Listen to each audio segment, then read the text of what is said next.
Moi, je voulais faire une petite introduction, pour une fois, sur trois intérêts en jeu que je voyais des sciences citoyennes que j'avais un peu sortis de nos débats, mais aussi d'une publication qui est encore sous presse, dont j'ai déjà fait allusion et que je trouve vraiment excellente, donc de Vincent de Victor et Robert Whittaker et Coralie Beltrame.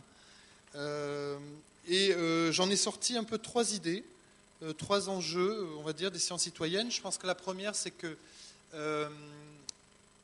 avec la projection de 2050, où l'essentiel, les trois quarts de notre humanité vont être concentrés dans des zones urbaines, je pense que les sciences citoyennes pour la biodiversité sont aussi une manière, incontestablement, et c'est le succès à mon avis de ces réseaux qui nous le montrent, d'ores et déjà dans nos pays occidentaux, de relier ces urbains, ces de plus en plus urbains, vers un monde un peu plus naturel et plus proche de la nature. Je trouve que ça, c'est un premier intérêt que moi je vois. Le deuxième élément que je vois, c'est qu'en ces moments aussi de doute, pour ne pas dire de rupture ou de critique, ça c'est du portable, est-ce que c'est le mien ? Moi, je veux bien le couper, mais il me faut une montre. En fait, je suis un homme sans montre. Pour quelqu'un qui minute le temps, c'est un problème. Comme ça, je vais couper mon ordinateur, mon portable. Donc, le deuxième, c'est que à ces moments, dans ces moments où il y a une certaine doute des citoyens par rapport aux sciences et aux technologies, pour ne pas dire une rupture, et on le voit dans beaucoup d'exemples, que ce soit sans remonter au nucléaire, en tout cas sur les biotechnologies, mais aussi les nanotechnologies et bien d'autres domaines. Je trouve que les réseaux de sciences citoyennes sont aussi, par leur pratique et leur expérimentation par des gens qui ne viennent pas du monde professionnel de la science, je trouve que c'est une très bonne manière de relier un dialogue, de renouer un dialogue et de le nouer peut-être sur de nouvelles bases. Et je trouve que ça, c'est un des intérêts qui n'est pas un des moindres, et sur lequel on pourrait attendre et espérer un soutien des pouvoirs publics en général, parce que c'est une dimension, on ne peut pas d'un côté regretter que cette rupture, regretter ces antagonismes et voir certains aspects ésotériques des discours publics, sans soutenir plus abondamment et plus nettement les réseaux qui justement permettent, dans la pratique, j'allais presque dire même physiquement, d'expérimenter aussi la science au quotidien. Ça, c'est le deuxième point. Et le troisième point, c'est que à l'heure où nous sommes dans des préoccupations de changements globaux, Copenhague arrive, 2010, année mondiale de la biodiversité, on est vraiment dans des projections globales, internationales. Je trouve que là encore, les réseaux de sciences citoyennes sur la biodiversité, et on l'a bien vu au cours de ces débats, sont quand même un moyen, là encore, d'expérimenter, mais alors physiquement et même émotionnellement, plusieurs fois, cette idée de plaisir, d'émotion a quand même transparu dans les ateliers. Je trouve que c'est important, et ça permet aussi aux gens d'approcher les notions de complexité liées au processus naturel. Donc je pense qu'on gagne tous en intelligence par rapport à ça, et on évite les simplifications qui ne sont jamais porteuses de solutions pertinentes par rapport aux défis qui nous sont faits au niveau naturel, quelles que soient les échelles. Donc moi je pense que ça c'est un des troisièmes enjeux et qualités de ces réseaux de sciences citoyennes que je voulais souligner. Enfin on l'a vu dans ces débats, les sciences citoyennes rencontrent aujourd'hui un sacré succès, à des niveaux différents, mais dans le monde occidental, c'est très net. Le monde anglo-saxon, dans les pratiques, avait sans doute une longueur d'avance, mais je trouve qu'au niveau français, on s'est plutôt bien rattrapé, et qu'il y a beaucoup de programmes qui sont en cours et une belle diversité. On a vu aussi pendant ces 2 jours des limites. Chacun a pu en pointer, et abondamment. On a pu également, alors des limites et des critiques, des critiques autocritiques, c'est-à-dire aussi de se dire comment on peut améliorer les choses pour avancer. C'est en particulier des questions et des interrogations sur lesquelles on va revenir ici, sur la robustesse des données, leur pertinence par rapport aux objectifs affichés, mais c'est aussi des questions sur les utilisations effectives de ces données, tant au niveau de faire avancer la science par des publications, par exemple, que faire avancer aussi nos connaissances par différentes autres formes de restitution, et enfin, évidemment, comment ces données-là peuvent nourrir des politiques de gestion du territoire. Et ça aussi, il y avait pas mal d'interrogations là-dessus. Enfin, des interrogations sur l'intérêt durable pour les participants par rapport à des programmes qui s'inscrivent dans la durée. Et on a bien vu que là aussi, les choses étaient pas simples. Donc après ce petit préambule, moi, la première question, je la poserai à Xavier. Alors Xavier, tu n'étais pas là pendant les 2 jours, tu arrives. Mais bon, voilà, tu as assisté à quelques restitutions d'ateliers. La FRB, tu vas nous en dire quelques mots parce que je pense que la plupart, peut-être, des personnes de l'auditoire ne savent pas ce que c'est. Je te laisse le soin de la présenter. C'est une structure, en tout cas, récente, de coordination de la recherche académique au niveau de la biodiversité. Seulement, je sais qu'il y a un certain nombre il y a eu des appels d'offres récents.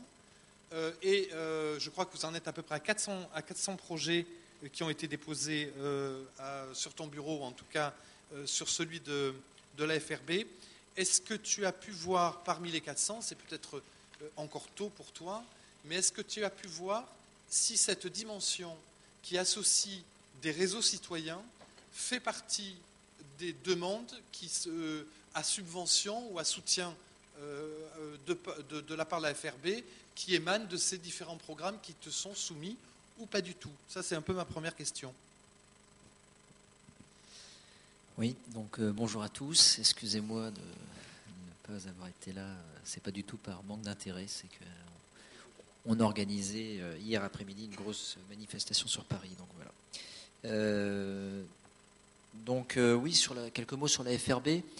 Donc la FRB, c'est une fondation pour la recherche sur la biodiversité qui a été créée en février 2008 et qui a été créée en tant qu'outil du Grenelle de l'environnement en fait. Donc elle a pour fonction de promouvoir la coordination de la recherche sur la biodiversité. Nous avons 8 membres fondateurs qui sont les 8 grands instituts de recherche français, le CNRS, le MNHN, l'INRA, l'IRD, le CIRAD, quand je me lance j'en oublie, le BRGM donc l'IFREMER, qui travaillent donc sur la biodiversité. On a ça, je dirais le plus important pour aujourd'hui, c'est de dire que non seulement on rassemble donc les différents organismes et les universités autour de la recherche sur la biodiversité, mais on a une deuxième fonction qui est celle d'essayer de travailler à l'interfaçage entre sciences et société dans le domaine de la recherche sur la biodiversité. Concrètement, ça se traduit comment ? Eh bien, nous avons non seulement un conseil scientifique, mais nous avons également ce qu'on appelle un conseil d'orientation stratégique, qui est constitué actuellement de 120 structures de porteurs d'enjeux. Alors, c'est quoi les porteurs d'enjeux ? Ce sont des gestionnaires d'espace, des gestionnaires de diversité biologique. Donc ça peut être les parcs, ça peut être des gestionnaires de ressources génétiques, par exemple. Ce sont des associations, des ONG. Ça va de FNE à l'IGROC, IUCN, en passant par le WWF ou la Fondation Nicolas Hulot. Nous avons des entreprises de toute nature, traitement des eaux, aux pétroliers. Nous avons également des collectivités territoriales, des représentants du monde agricole, un FNSEA qui côtoie la Confédération paysanne ou l'agriculture biologique, par exemple. Voilà, donc un ensemble de structures. Et c'est sans doute l'originalité de la FRB, c'est d'avoir ce conseil d'orientation stratégique qui travaille dans le temps. Ce n'est pas une action ponctuelle, on le fait travailler dans le temps, d'une part de façon isolée en tant que porteur d'enjeux, pour que les porteurs d'enjeux puissent identifier les enjeux prioritaires pour eux, faire remonter des demandes à la recherche, mais plus encore en interfaçant ces porteurs d'enjeux avec les acteurs scientifiques. Et là, on est au cœur du travail de la FRB, qui est un travail de co-construction de programmes de recherche qui soient à la fois de la très bonne recherche qui répondent aux enjeux de société. D'où ma question.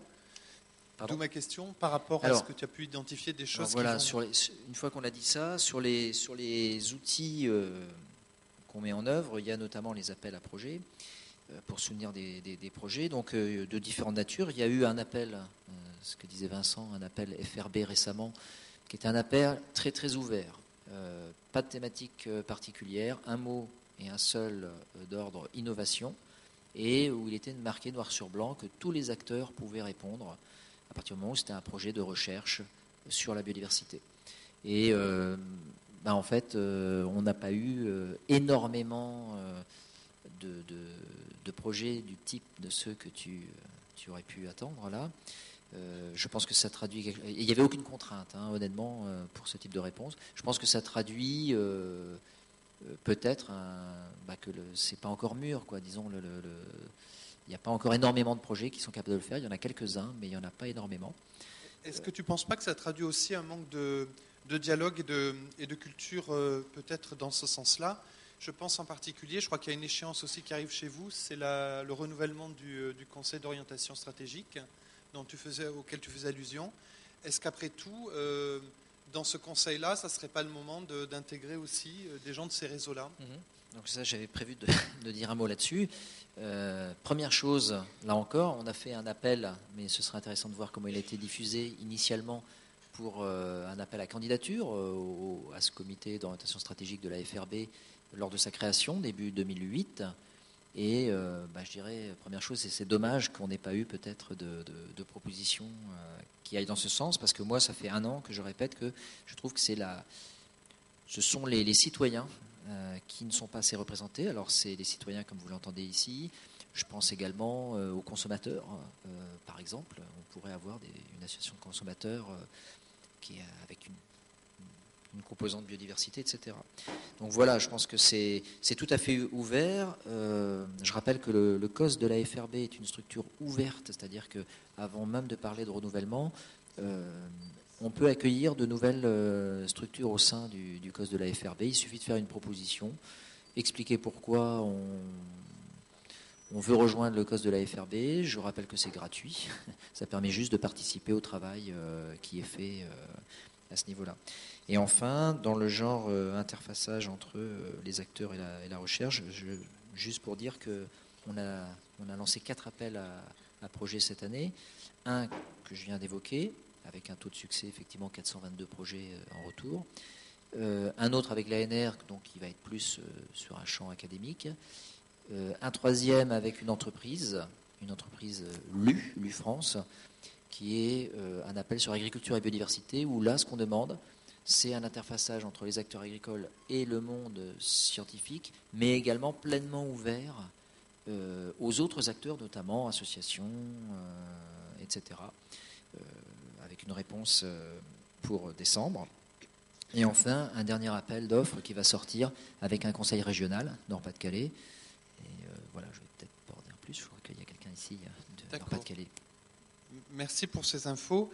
Moi, j'aurais bien demandé à Claudia Neuber, donc de la Fondation des sciences citoyennes, de nous la présenter un petit peu, parce que là aussi, je pense qu'il y a plein de gens qui ne la connaissent pas. Et par ailleurs, moi, j'aimerais que tu nous dises quelles sont tes perceptions par rapport justement aux freins de cette intégration des sciences citoyennes dans les sciences plus académiques. Comment tu perçois les choses, quoi? Bonjour et rebonjour. C'est assez fort comme ça? Oui. D'accord. Merci de m'avoir invité à cette table ronde et aussi pour l'organisation de ce colloque qui me semble arriver à un bon moment et qui me semble aussi très important. L'Association pour une fondation science citoyenne est une petite association de loi 1901. Nous nous sommes créés il y a 7 ans, en octobre 2002. Nous sommes un groupe de chercheurs, anciens chercheurs, étudiants, citoyens, lambda, quelques petites associations qui ont adhéré. Et la question de base qui nous anime dans notre travail, c'est très simple, c'est quelle science pour quelle société? Et donc ça, c'est une première question. Et la deuxième question qui suit tout de suite, si on souhaite construire une société qui est plus juste écologiquement et socialement et qui est plus solidaire, quelle science on aura besoin pour arriver à ces objectifs-là? Donc ça vous donne déjà un peu une idée dans quelle direction va notre travail. Nous nous voyons plutôt comme le mot anglais c'est think tank, mais vraiment dans l'idée qu'on essaye de développer des idées, d'avoir des propositions. Nous sommes vraiment dans une approche propositionnelle, même si on fait tout un travail de critique du système de recherche tel qu'il est actuellement. Donc nous ne sommes pas une fondation, on aimerait bien en devenir une autre, une vraie fondation, mais actuellement on se limite à des idées et on n'a pas d'argent à donner. On travaille sur différents champs, donc c'est à la fois sur la notion de la science citoyenne ou de la recherche participative. Nous avons justement fait tout un travail de définition. Qu'est-ce que rentre vraiment dans cette idée de recherche participative? On va peut-être revenir sur ça un peu plus tard. On travaille aussi sur la libre expression des chercheurs dans le monde scientifique, sachant que la science n'est pas un bloc homogène, qu'il y a autant de convictions que d'individus parmi les chercheurs, et qu'il s'agit parfois aussi de protéger ou soutenir des chercheurs qui se trouvent à la marge du système pour des tas de raisons, parce qu'ils travaillent sur des sujets qui sont peut-être pas à la mode ou parce qu'ils pointent le doigt sur des problèmes qui arrivent dans leurs institutions. Et finalement, on s'intéresse aussi plus globalement à la question de démocratie et science. Déjà, mettre les deux mots ensemble n'est pas évident pour pas mal de gens, y compris des chercheurs. Qu'est-ce que ça a à voir, la science, avec la démocratie? Et on s'intéresse plus spécifiquement comment on peut mettre en démocratie les choix en termes de développement scientifique et technique. Donc c'est un peu qui décide en recherche, quels budgets sont accordés, à quelles priorités, quelles sont les conséquences sur le développement sociétal de ces choix qui sont quand même très politiques. Et ça, c'est peut-être un premier message que j'aimerais bien faire passer. Et ça a quand même émergé aussi dans le colloque qu'avec les sciences citoyennes, on se retrouve sur un sujet, sur un domaine hautement politique. Donc ça va quand même très loin et ça explique peut-être justement aussi certaines barrières auxquelles on se confronte actuellement. Et je dirais il y a des barrières à la fois dans les institutions de recherche, que je vais développer un peu, tu me l'as demandé, mais aussi dans les associations et aussi auprès des citoyens. Parce que peut-être un premier point, ce serait la représentation qu'on a aujourd'hui de la science dans notre société. Et une première idée, c'est quand même la science, elle appartient aux scientifiques. Et c'est quand même trop compliqué pour les citoyens. Je fais très simple, bien sûr, pour aller un peu plus vite. Et pour les citoyens, c'est trop compliqué. Laissons ça aux scientifiques, on leur fait confiance, ils vont bien faire leur travail. Et c'est quand même aussi cette idée du progrès scientifique qui automatiquement va entraîner un progrès social et moral. C'est quand même quelque chose qui, sur les dernières décennies, était beaucoup mis en question, à la fois par des mouvements, et pour rester un peu dans le domaine de la biodiversité, donc des mouvements écologistes, environnementalistes, tout ça, donc de dire le progrès c'est quand même un peu plus compliqué et il y a des tas de conséquences néfastes aussi de l'activité scientifique et du développement technologique auquel on est confronté aujourd'hui. Il faut bien s'intéresser à ça. Donc et aussi l'idée vis-à-vis des citoyens, voilà, moi en tant que simple citoyen, j'ai peut-être pas la formation, je ne suis pas assez intelligente, je ne suis pas assez formée pour m'interroger sur ce qui se passe en recherche et pour intervenir soit dans des projets de recherche ou éventuellement même sur les priorités en recherche. De l'autre côté, on voit quand même aujourd'hui que le niveau de savoir ou d'éducation scientifique et de formation scientifique n'était jamais aussi élevé qu'aujourd'hui pour les citoyens. Je veux dire, on passe tous 10 ou 12 ans à l'école. Il y a une grande partie des gens qui font des formations après encore où il y a toujours aussi question de la science. Donc la science est quand même aussi quelque chose qui est très présent dans la vie des citoyens. Donc là, on est déjà un peu dans une sorte de conflit, comment on se positionne vis-à-vis de la recherche et de la science. en interne des institutions de recherche, c'est peut-être tout d'abord aussi une question de culture scientifique. Justement avec cette idée, la science aux scientifiques tout d'abord, et aussi on baigne quand même depuis des siècles dans cette idée que le savoir scientifique valent mieux ou est plus proche de la vérité que toute autre forme de savoir. Et c'est peut-être aussi quelque chose sur lequel on revient avec une approche de science citoyenne, de dire le savoir scientifique, c'est un savoir qui est certainement essentiel aujourd'hui si on souhaite trouver des solutions à tous les défis. Et je trouve, Vincent, il a très bien donné un peu le cadre dans lequel on se retrouve aujourd'hui avec ton intervention. Et donc, il s'agit aussi, avec les sciences citoyennes, de revaloriser toutes les autres formes de savoir qui existent et qui sont absolument essentielles pour trouver des solutions. Donc, c'est le savoir local, c'est le savoir empirique, traditionnel, indigène, professionnel, tout ce que vous voulez. Et aujourd'hui, il y a un fort déséquilibre dans la valorisation de tous ces savoirs vis-à-vis du savoir scientifique. Donc là, je crois qu'il y a déjà un premier travail qui est à faire aussi au sein des institutions scientifiques pour se rendre compte de ça. Après, c'était mentionné pendant tout le colloque la question de la carrière des scientifiques.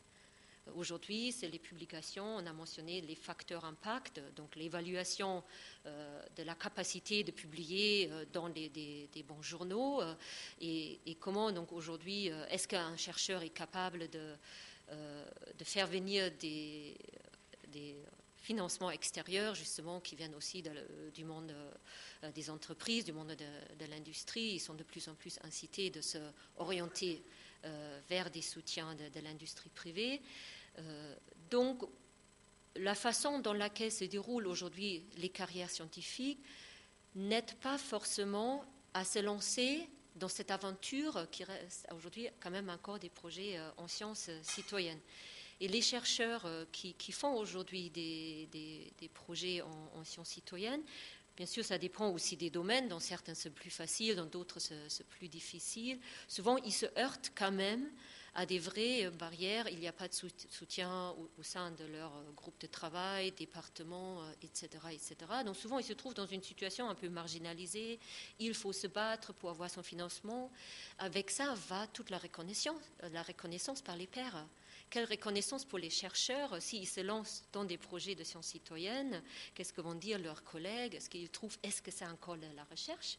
Donc ça, c'est aussi comment on définit aujourd'hui la recherche. Voilà. Ok, dans ce premier c'est temps, juste pour donner c'est quelques déjà pistes. bien. Je vais demander un peu à Florent Lamiot, donc du Conseil régional Nord-Pas-de-Calais, qui a une expérience assez importante justement dans la mise en œuvre de toute une série de réseaux participatifs en ligne, notamment sur ces histoires de biodiversité. Il est chargé de l'environnement au Conseil régional. Là aussi, de me dire quelle est sa perception sur les blocages qui peuvent exister de cette intégration des sciences citoyennes dans un monde un peu plus académique, qui peut avoir d'autres finalités. Alors, je suis en plus chargé de mission avec un sous-titre environnement, mais animation scientifique et technique. Et donc, je fais partie dans un groupe de travail, on parlait d'interface entre le monde scientifique et le monde politique ou de l'aménagement du territoire, puisqu'en fait, une région ou un département, ça a une vocation aussi à aménager dans l'espace et dans le temps. Et donc, effectivement, je constate des blocages et si je devais les dessiner, je les dessinerais en fait aux pointes d'un triangle. Et donc on aurait un triangle qui serait un peu, alors ce qu'on appelle quelquefois les élus, les décideurs, les aménageurs. Alors ça va de celui qui fait une route à celui qui fait un schéma d'aménagement du territoire. Mais ces gens-là sont aussi des citoyens, ceux qui écrivent ça, et parfois ils sont aussi des scientifiques. Ou en tout cas ils ont une culture, une formation scientifique. À un angle du triangle, on pourrait mettre les citoyens au sens où on l'entend aujourd'hui. Et nous, dans notre direction environnement, on a créé il y a 2 ans un service qui s'appelle Éco-citoyenneté, qui va... Son boulot, c'est d'essayer justement d'aider ou de générer des projets comme ceux sur lesquels vous travaillez. Et à l'extrême du triangle, je mettrais ce qu'on appelle la science ou les scientifiques, qui sont normalement aussi des citoyens. Et alors un premier problème que je pense important et qu'on a identifié aussi dans un des ateliers, c'est une double difficulté de reconnaissance, ou même de connaissance mutuelle, et donc de confiance, entre ces trois pôles. Et à l'intérieur de ces trois pôles, c'est-à-dire dans le monde de la science, il y a des gens qui sont, alors moi je pense un petit peu en avance quand même, qui connaissent les nouveaux outils qu'on nous a présentés ce matin, qui ont expérimenté, enfin vous avez vu la puissance de travail de Tela Botanica, quoi. C'est une courbe exponentielle. Les outils wiki sont en exponentielle aussi. Sont des choses vraiment qui sont nouvelles et émergentes. Et aussi bien chez les élus qui avaient envie de travailler là-dessus, que chez les scientifiques, que chez les citoyens, il y a eu effectivement des gens qui ont été marginalisés. Non, ça va être l'anarchie. Si on laisse les citoyens travailler là-dessus, ils sont incompétents. On peut pas, voilà. Et inversement aussi d'ailleurs, certains citoyens qui étaient associatifs, qui ont une longue expérience de lutte contre ou pour l'environnement, voyant arriver des scientifiques avec des protocoles qu'on a évoqués ce matin qui sont pour eux peut-être très restrictifs ou qui vont proposer des résultats dans 15 ans alors qu'on aurait besoin tout de suite. Voilà. Donc ça, c'est trois types de freins. Il y en a un qui pourrait être l'accès à l'argent, je ne vais pas dire facile, mais en tout cas pas trop compliqué. Aujourd'hui, on est sur des schémas souvent, des appels à projets. Il faut investir beaucoup de temps pour accéder à des crédits life, des choses comme ça. Et puis ça dure 2 ans ou 3 ans, il faut recommencer. Et puis entre-temps, les critères d'éligibilité ont changé. Donc si on s'est lancé sur une piste qui n'est plus exactement dans les rails, il faut l'aménager et ce n'est pas toujours facile. En même temps, et ça a été dit dans les ateliers aussi, on est dans un monde qui est en vrai changement et bouleversement. Les élus, les techniciens, les scientifiques et les citoyens d'aujourd'hui ne sont plus du tout ceux d'il y a 10 ans ou d'il y a 15 ans, notamment grâce à ou à cause de Internet. On peut travailler d'une manière différente. Alors, moi, il y a un truc que j'adore, c'est les sociétés savantes du 19e siècle, et c'est un vrai plaisir de se plonger dans les bouquins de cette époque-là. Et en même temps, je me dis, on passe de sociétés savantes qui étaient des petits groupes qui se disaient savants, ou qui aimaient en tout cas, et je pense qu'ils l'étaient, à une société, je ne sais pas s'il faut l'appeler savante, mais en tout cas apprenante. Cette idée de travail collaboratif, pour moi, c'est la société apprenante. Et justement, dans les collectivités, on voit émerger des gens qui disent on voudrait être une collectivité apprenante. Ils ont commencé avec ISO 14000, amélioration continue, et ils commencent à peine à s'intéresser aux nouveaux outils. Par exemple, dans ma région, il y a un groupe prospective 2020 qui a été créé pour le schéma régional d'aménagement, qui est passé à 2040, qui vise 2150 pour le climat. Et tous ces groupes, c'est 200 personnes qui travaillent quasiment une fois par mois depuis plusieurs années. Tous étaient d'accord pour dire qu'il manque quelque chose. Et donc ce groupe a été créé, le nouveau, qui s'appelle Prospectic. TIC, c'est Technologie de l'information et de la communication. Et donc on est avec la FING et des réseaux comme ceux qui nous présentaient les outils de ce matin. Alors, ceci étant, les gens qui sont sur cette émergence-là sont très, très minoritaires aujourd'hui. Les services informatiques, par exemple, dans toutes les collectivités que je connaisse, ont tous des demandes de installez-nous un wiki pour qu'on puisse travailler avec nous, avec nos zones de coopération en Afrique, etc. Et tous font de l'autocensure, en fait. Alors, on a de temps en temps un directeur général qui dit bon, allez-y, tout doucement dans un coin, faites un petit test pour voir. Voilà. Là, c'est la phase d'émergence d'aujourd'hui. Donc je pense que un des freins, en fait, il est interne à nous aussi, c'est l'autocensure. Dans les trois pôles de tout à l'heure, il y a partout des gens qui font de l'autocensure et qui pensent qu'on ne pourra pas et qui se sentent peut-être même pas capables. Ils ne vont pas s'insérer sur un réseau de comptage de papillons dans les jardins parce qu'ils se disent, mon Dieu, je ne vais pas y arriver, quoi. Alors qu'en fait, finalement, la collaborativité ou la collaboration rend les choses beaucoup, beaucoup plus faciles. Et vous l'avez dit tout à l'heure, ça donne du plaisir. Enfin, moi, le sentiment que j'ai, c'est que tous les gens que je vois qui travaillent dans cet état d'esprit-là sont des gens qui sourient, qui ont l'air moins fatigués et en plus qui bossent, mais c'est incroyable, avec un rendement étonnant. Merci beaucoup, Florent. Je voudrais en fait avoir la réaction de Xavier à ces remarques, parce que moi j'entends un peu deux choses qui viennent d'être dites. À la fois, on parle quand même d'un blocage entre guillemets culturel du monde de la recherche, c'est-à-dire qu'il y a une formation du savoir, une formation à l'expression, à tout ça. Bon. Et on sent qu'il y a des codes, il y a des objets qui sont identifiés et d'autres qui ne le sont pas ou qui sont exclus du champ d'étude. Voilà. Et il y a ça d'un côté que j'entends, mais je me dis, parce que je connais un peu le monde de la recherche, qu'il y a aussi d'autres raisons pour lesquelles peut-être ces sciences participatives citoyennes s'insèrent aussi mal dans le monde académique. C'est qu'il y a une vraie doute, peut-être, voire une défiance peut-être sur ce que ça génère. Et sans aucune langue de bois, je te connais Xavier, dis-nous voilà, quelle est ta pensée par rapport à ça et quelles sont les limites aussi que tu vois dans l'exercice de ces sciences citoyennes par rapport à la science évidemment, enfin à la recherche en biodiversité. Alors, peut-être deux choses. La première, j'ai envie de renverser d'abord, avant de parler des blocages côté scientifique. Quelque chose qui peut bloquer également l'insertion de certains citoyens par rapport à une démarche scientifique. Quelqu'un a dit la science c'est trop compliqué.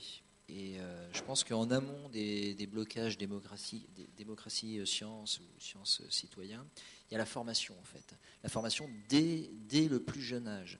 Moi je suis convaincu qu'on est dans un monde où on apprend des objets, on apprend du statique, on apprend voilà, quand il s'agit de nature, hein, j'entends. Et ce qui manque, c'est apprendre du narratif et apprendre du complexe. Hein. Je crois qu'il y a à la fois Vincent et je ne sais plus qui a dit la science est trop compliquée. Je pense que dans le domaine de la nature, on a à faire en sorte que l'ensemble des citoyens, on les forme à apprendre du vivant au vivant. Je dis ça exprès parce que l'homme, c'est dans la biodiversité, c'est pas à côté. Donc on n'est pas en train d'apprendre des noms d'espèces ou d'apprendre différentes choses, je caricature, hein, mais c'est apprendre des relations complexes entre vivants et qu'il faut raconter de vivant à vivant. Il faut savoir raconter aussi des histoires qui se développent dans le temps et dans l'espace de façon compliquée.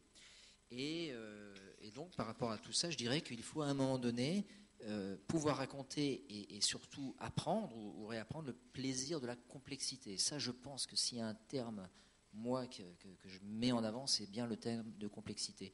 Et je pense que le jour où il y aura deux mots qui arriveront dans la formation, déjà, il faudra qu'elle existe, parce qu'il serait quand même temps que dans certains endroits, la formation à la biodiversité au sens plein, au sens qu'elle a aujourd'hui, il faut que ça existe, et avec deux mots, jubilation et complexité.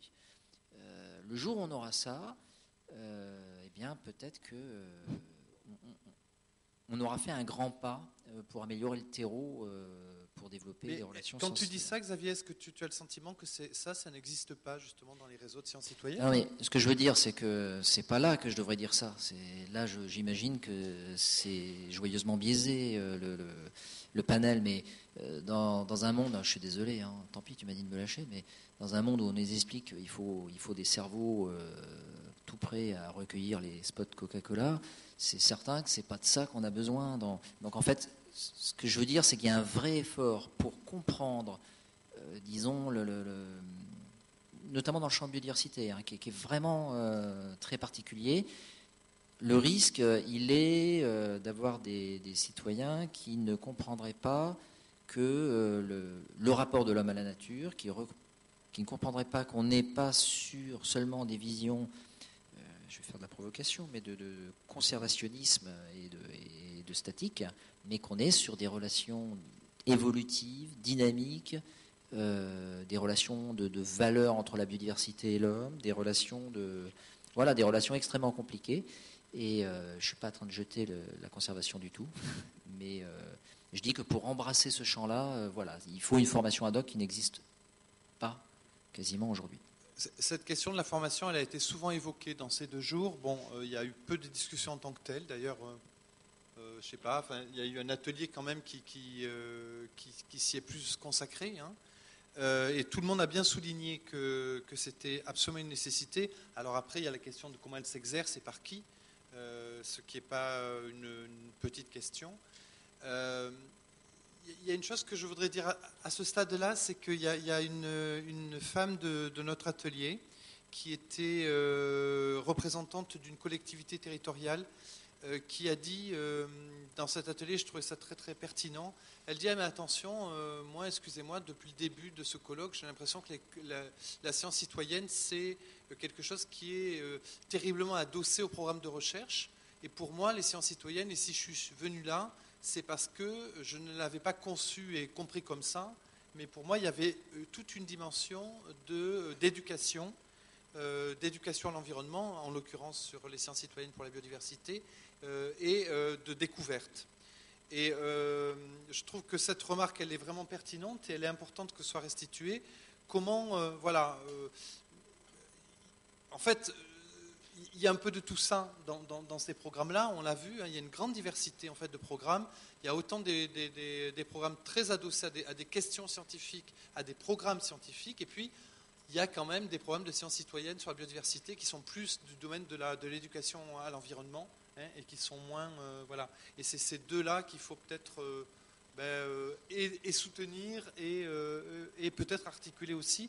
Est-ce que là-dessus, Daniel, tu aurais une précision avant de te passer la parole, parce que tu voulais aussi revenir sur une présentation aussi une réinscription de les sciences citoyennes un peu plus au niveau historique et non franco-français, comme si on venait découvrir le thème.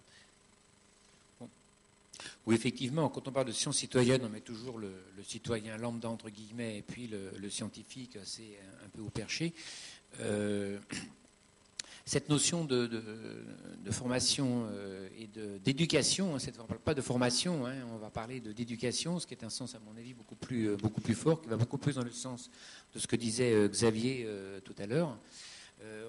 J'ai l'impression qu'on a tendance un petit peu à l'évincer, et ça serait très intéressant de pouvoir réintégrer toute l'approche de la formation dans la relation science citoyenne, hein, qu'on sorte un petit peu de ce dualisme scientifique citoyen et qu'on intègre à l'intérieur tout le volet éducatif au sens large, parce que sans ce volet éducatif, on restera avec une minorité seulement qui en a pris conscience. Les gens qui ont pris conscience, comme tu disais tout à l'heure, que la complexité et la jubilation sont des aspects fondamentaux de l'évolution d'une société, du moins leur prise en compte, elle est quand même pas très importante, hein. Tous nos systèmes éducatifs est encore largement cartésien, dans lequel on face à un problème, on le découpe en petits morceaux pour essayer de le simplifier. Or, on sait très bien que face à un problème complexe, il y a qu'en ayant une pensée un petit peu complexe, qui accepte à la fois le rouge et le noir, le yin et le yang en même temps, qui accepte cette dualité-là, qu'on va pouvoir progresser. On ne peut pas faire que du noir, que du blanc. Aujourd'hui, on est totalement en dehors de ce schéma-là, qui n'est pas du tout un schéma, je pense, aujourd'hui bien largement dépassé. Et quand on fait de l'éducation, donc on aborde cette approche, je dirais, du vivant, de sa complexité. Et en même temps, l'éducation, c'est ce qui fait la différence avec, je dirais, la formation. C'est quand on est en forme éducative, on est beaucoup plus je reprends aussi ton terme, ce qui m'a plu, dans le domaine de la jubilation. Ça veut dire qu'on est en prise avec la réalité et on y prend un plaisir. Ce qui n'est pas toujours le cas de ce qu'on trouve sur les bancs d'école où, en grande majorité, on s'aperçoit qu'un nombre d'élèves sont totalement dehors de cet aspect jubilatoire et ont tendance à soit à dormir ou à aller faire des conneries dans la cour. Donc il y a vraiment une dimension qui est à prendre, il ne faudrait vraiment pas l'oublier, je pense.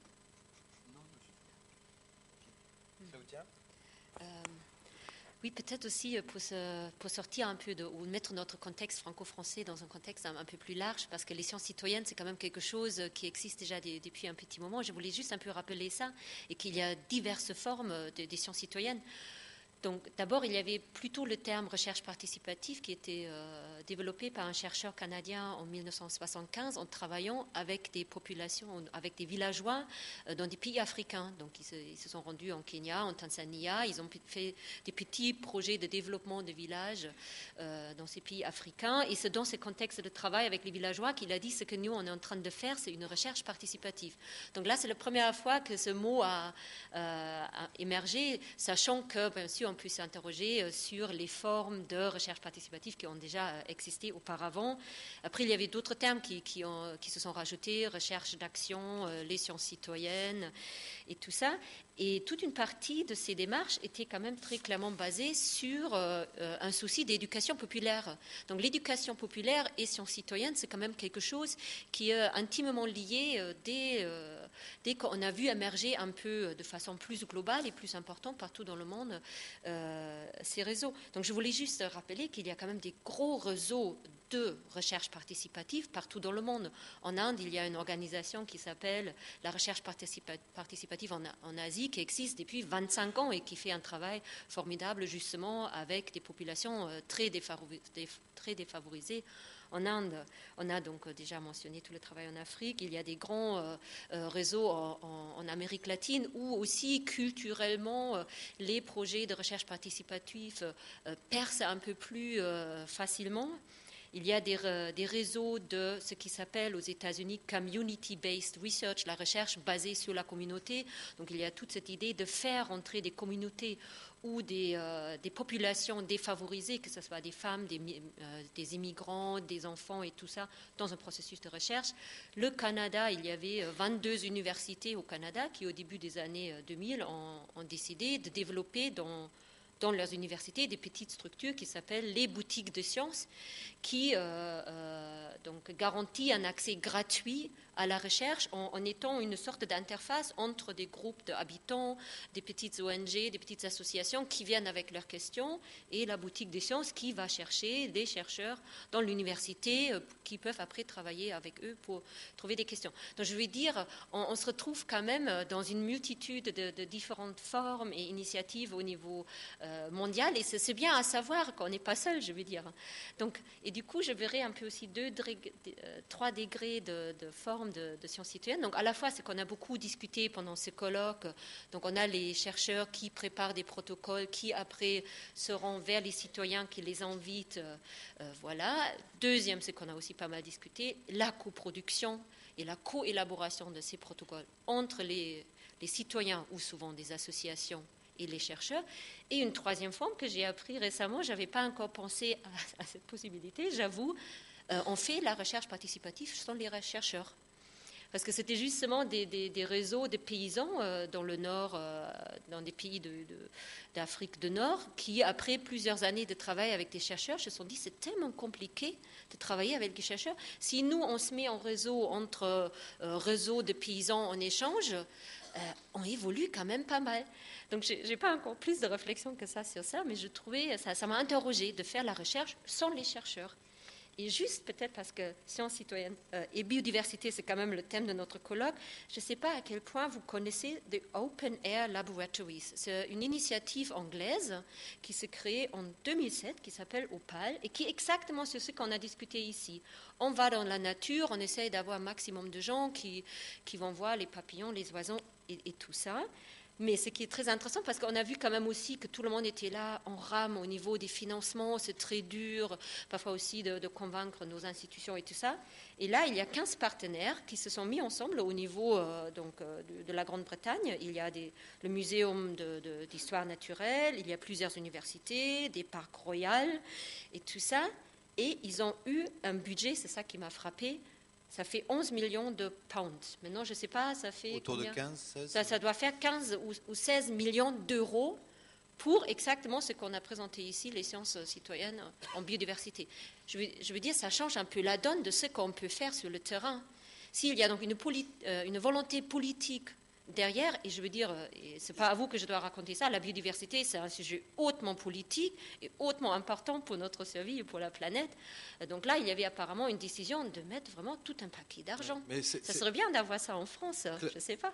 Claudia, c'est peut-être inversement proportionnel aux efforts de la recherche publique qui est consentie dans ce pays. J'en sais rien, mais en tout cas, à mon avis, il y a peut-être un peu un lien. Je voudrais qu'on ouvre juste... relier ça, ce que tu viens de dire, avec peut-être ça a encore souligné l'intérêt par rapport à cette visibilité de la diversité internationale des sciences citoyennes. Ça renforce encore plus, me semble-t-il, la proposition qui a été faite tout à l'heure sur cette idée de plateforme informatique, puisque l'idée c'était de se dire la plateforme c'est bien, ça permet aux différents programmes et réseaux de communiquer, mais aussi débordons les frontières et regardons aussi ce qui se passe ailleurs. C'est aussi peut-être un outil pour ça. Je voudrais qu'on ouvre un premier moment de discussion avec la salle et savoir si déjà il y a des premières questions ou remarques. J'en ai une là. Est-ce que vous avez un micro ? Non ? Ouais, merci.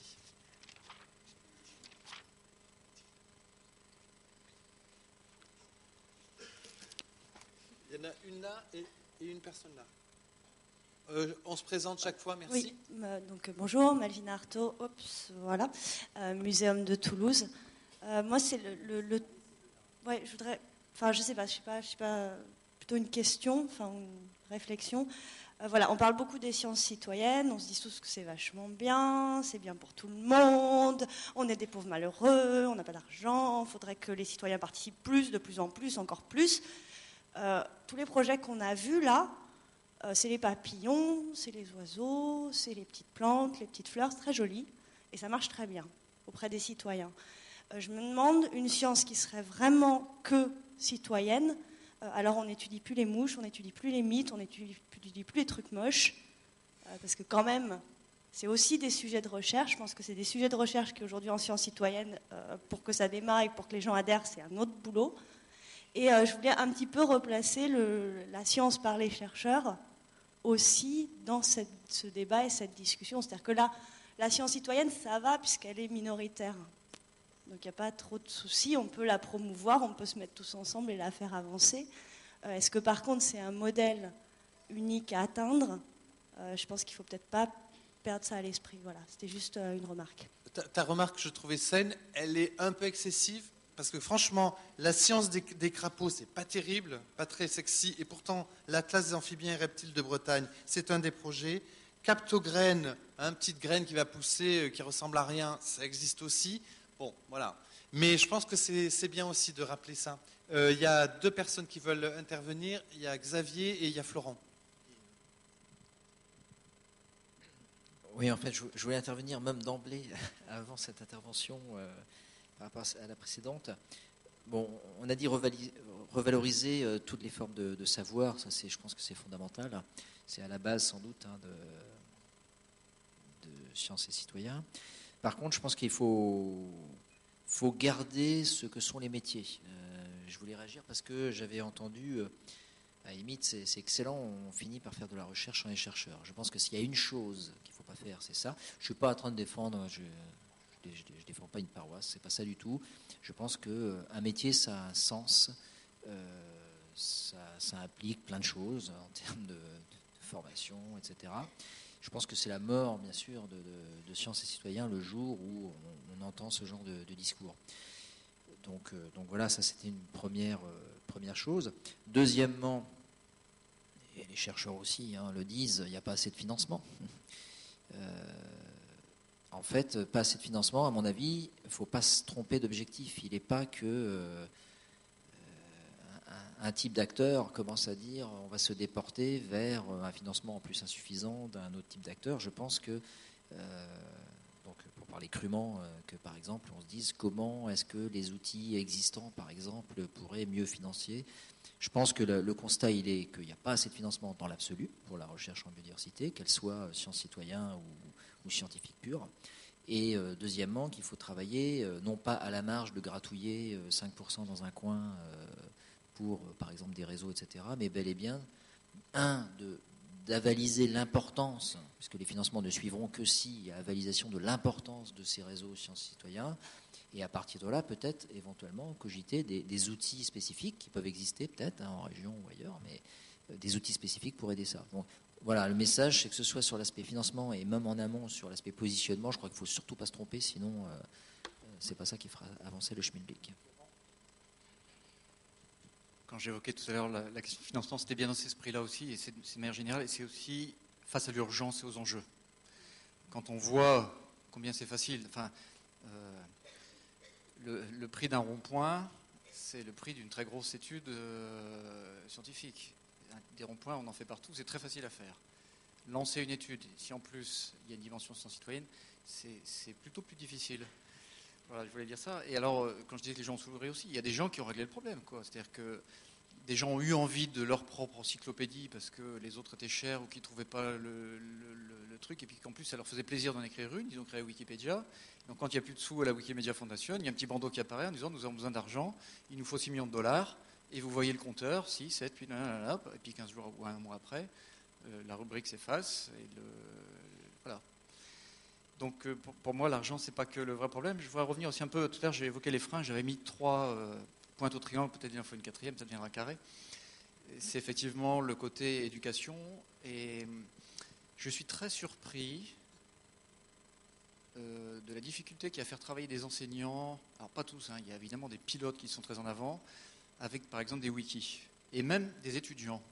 Ça fait 2-3 ans que j'impose aux étudiants avec lesquels je travaille de faire au moins un petit exercice sur un wiki, ou une traduction, ou une amélioration d'une page, ou une création d'une page, ce que j'aime encore mieux. Souvent ils le font avec beaucoup de plaisir. Et puis je vois que 2 ans après, ils n'ont toujours pas amélioré la page ou ils ne l'ont pas corrigée. Bon, ceci étant, ce n'est pas grave. On sait que de manière générale, dans ce système-là, il y a 80% des gens qui lisent, et puis il y en a un tout petit pourcentage qui font 80% du travail. Voilà, cette question-là est importante. L'éducation nationale, dans les années 60, a développé l'idée de travailler en groupe avec les élèves. Et l'impression que j'ai, corrigez-moi si je me trompe, mais c'est qu'on travaille même avec les étudiants, plutôt on fait du travail partagé, mais on ne fait pas vraiment du travail de co-élaboration et de co-construction, et ça c'est vraiment un truc qui est difficile. Et encore un petit point aussi, quelqu'un qui est parti, le mec qui discutait avec moi à midi, me disait, c'est marrant, j'ai l'impression qu'en France, on n'est pas comme dans les pays anglo-saxons, quand Internet est arrivé en France, la réaction globale de beaucoup, celle qui se faisait entendre en tout cas dans les médias et ailleurs, c'est mon Dieu, Internet, ça va être le début d'une débauche ou de la mafia qui va... Voilà. Quand Wikipédia est apparu, moi j'ai posé la question à un scientifique qui est très très brillant, vraiment quelqu'un que j'estime énormément, qui a fait des études prédictives, et je crois que c'est le seul au monde à ne pas s'être trompé sur une épidémie qui avait été envisagée.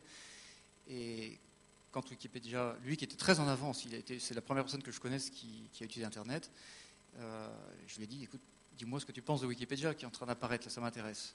Et donc il a été voir, étudier, et puis quelques mois après, il me répond, à mon avis, ça va foirer, ils vont s'effondrer, c'est pas possible, quoi. Ça va être l'anarchie totale, ça ne peut pas marcher. Voilà. Ok, sur Wikipédia, on ne va pas ouvrir un débat, hein, parce que franchement, il y aurait de quoi dire, je pense. Donc tous les wikis, ok, c'était plus général que ça. Il y avait quand même avant une personne qui voulait prendre la parole. Est-ce que... Non, mais elle était là depuis un moment, excusez-moi. Ben oui, mais voilà. Je suis désolé, je te fais courir. Donc après cette personne. Je voulais attirer l'attention sur la... Vous pouvez vous présenter, s'il vous plaît ? Je me présente. Jean-Michel Pirastru, je travaille dans un parc naturel régional, donc un territoire qui reste encore un peu rural. Et à ce sujet, je voulais attirer l'attention sur l'importance de ne pas creuser le clivage urbain-rural. Des choses qu'on vit des fois assez difficilement. Et certes, les sciences citoyennes, c'était l'objet, mais il y a aussi tous les savoirs ruraux qui ont une grande importance. Et bien souvent, quand on discute avec ces ruraux-là, ils vivent assez difficilement l'occupation, l'invasion de leur territoire par les bobos. Et je pense que c'est des choses qu'il faut bien anticiper parce que c'est ces gens-là qui bien souvent génèrent et gèrent la biodiversité.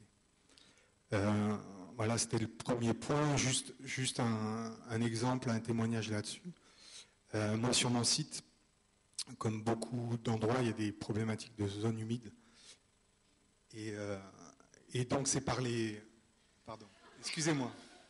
Je ne sais pas si on m'entend. J'ai pas l'impression. On entend très bien, c'est vrai que sinon ça sature. Merci. Donc, je prenais l'exemple des mares temporaires et des sources.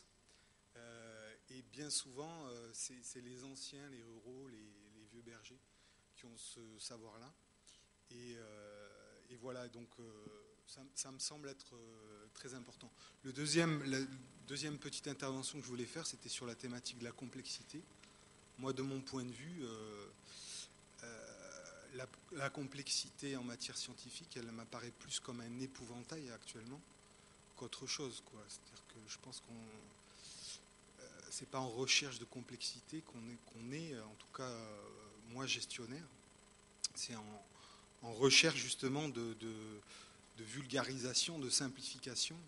Et j'en parlais dans un des ateliers, il y a des choses qui font beaucoup de mal, je pense en général à la science, c'est les avis divergents des scientifiques. Vous avez tous entendu parler du cas d'Allègre, mais il y en a bien d'autres, je pense, dans tous les domaines. Il y a une vraie responsabilité des scientifiques en la matière. Et je pense que des fois, cette responsabilité, elle n'est pas bien prise en compte. Et la tour d'ivoire est bien pratique, quoi. Je voudrais juste, premier point sur votre remarque sur le monde rural, et je trouve que vous avez raison. Et il y a d'ailleurs, juste pour votre gouverne, mais vous êtes sans doute au courant, qu'il y a des programmes, je ne sais pas si on peut dire vraiment participatifs, parce qu'ils ne sont pas forcément inscrits dans cette culture-là, mais pourtant, ils sont dans cette préoccupation-là. L'INRA va lancer plusieurs programmes dans ce domaine. Il en a fait notamment du côté du territoire de Chizé, avec CNRS, INRA et puis d'autres personnes, qui essaient d'intégrer vraiment les savoirs locaux et sur les pratiques par rapport à une question qui est comment je peux intensifier les pratiques écologiques, durables. Voilà. Donc c'est un peu ça les préoccupations, donc partir des savoirs traditionnels et notamment au niveau agricole. Et la deuxième chose, je ne suis pas d'accord avec votre remarque, je trouve qu'on n'a pas... j'entends votre préoccupation en tant que notamment gestionnaire, vous le disiez vous-même. J'entends votre préoccupation sur le fait de sortir du discours de la complexité en un certain nombre de messages, et je dirais même de prescriptions, parce que si je continue votre pensée, il me semble que c'est ça que j'entends. Maintenant, il me semble que pour que vous ayez une prescription pertinente, il faut faire ce passage à la complexité. Pas par le plaisir de la complexité, me semble-t-il, ou un plaisir académique de gens qui se font plaisir entre eux. Un peu élitiste. Mais parce que simplement, les process naturels dont il est question sont complexes. Donc la difficulté, elle est plutôt comment je passe de complexité de processus à des prescriptions pour les gestionnaires. Ça, c'est évidemment une question.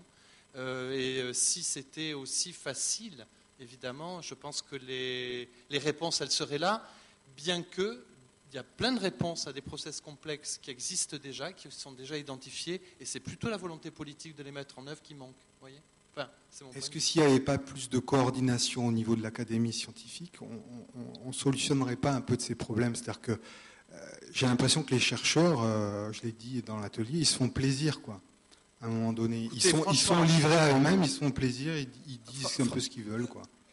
Franchement, si vous faites allusion, par exemple, vous le disiez sur le cas Allègre et le débat sur le climat, tout le monde n'est pas forcément d'accord avec les analyses du panel d'experts sur les changements globaux, mais tout le monde qui n'est pas d'accord avec ces analyses-là ne sont pas forcément d'accord avec le discours d'Allègre, et fort heureusement. Il y a une diversité de points de vue qui émane aussi de diversité d'analyse, de métiers, même dans les sciences. Et heureusement que ce dialogue il a lieu au sein de la communauté des chercheurs. Moi, franchement, en tant que journaliste, je trouve que c'est plutôt le contraire. Je trouve qu'on a trop un discours uniforme.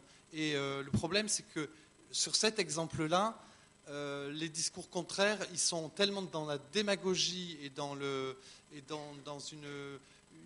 Enfin bon, voilà, je trouve que le discours d'Allègre fait beaucoup de mal, à mon avis, à la science, et en particulier à des réflexions globales et à des gens qui pourraient ne pas être d'accord avec tout ce qui est donné d'analyse sur le climat.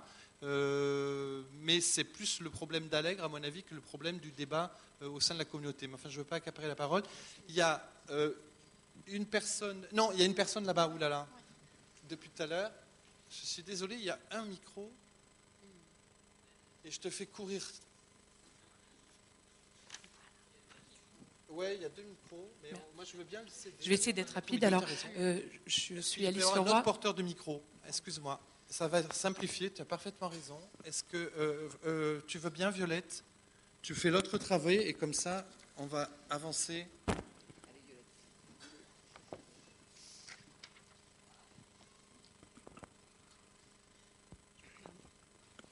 Je vais essayer d'être rapide alors. Je suis Alice Leroy, je travaille à la mairie de Paris. Et j'ai participé qu'à la journée d'aujourd'hui, donc peut-être que ça a été abordé hier, mais je venais pleine d'espoir parce que la ville de Paris a décidé d'élaborer une stratégie en matière de biodiversité, une stratégie participative. Et donc, je venais avec l'idée que j'allais pomper plein d'idées pour notre stratégie. Et j'ai appris effectivement beaucoup de choses, mais pas beaucoup de choses sur ce qu'on peut faire en ville. Et il me semble que ça, c'est une piste pour un prochain colloque. Vous l'avez dit un peu en ouverture de cette table ronde. Je pense que c'est vraiment important. On sait que 80% des Européens vivent en ville, plus de 50% de l'humanité depuis... Enfin, ça, on a dépassé la barre des 50%. Et ça, je pense que c'est une question très, très importante. Dans les exemples que j'ai vus, il n'y avait que des exemples en milieu rural. Et puis...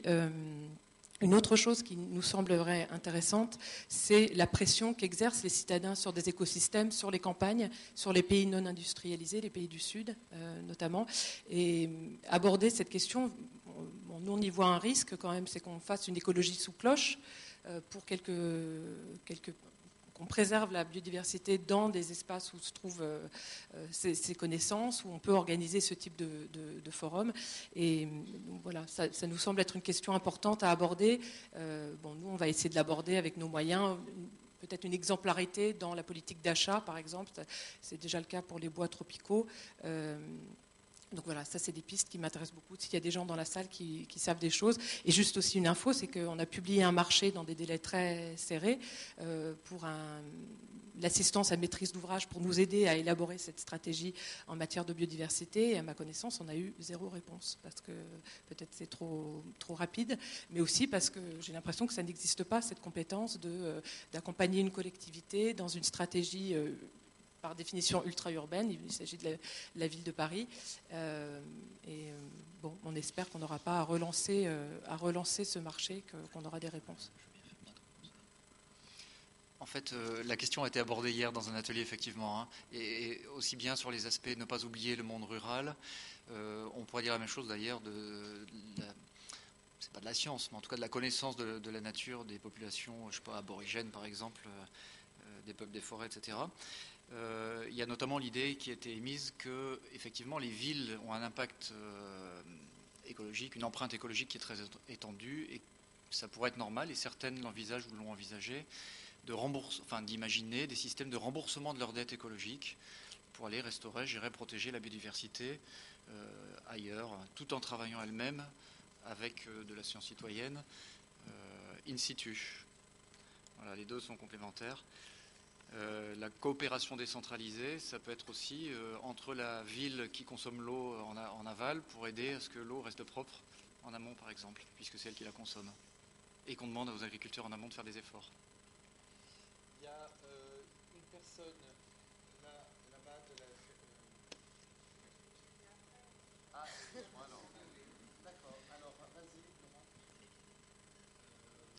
Laurent. Rapidement, 2 petites remarques sur ce qui a été dit. En ce qui concerne les villes, rien n'est fait dans les villes en termes de sciences citoyennes. Je ne crois pas du tout que c'est vrai. En Belgique, on est très surpeuplé. La plupart des participants aux opérations en fait, se trouvent en ville, plus de la moitié. Et on pense à eux aussi, par exemple dans le cadre du recensement des hirondelles. On est très conscient que les hirondelles ont disparu des villes et des grands centres urbains, et donc on leur a proposé de compter aussi les martinets.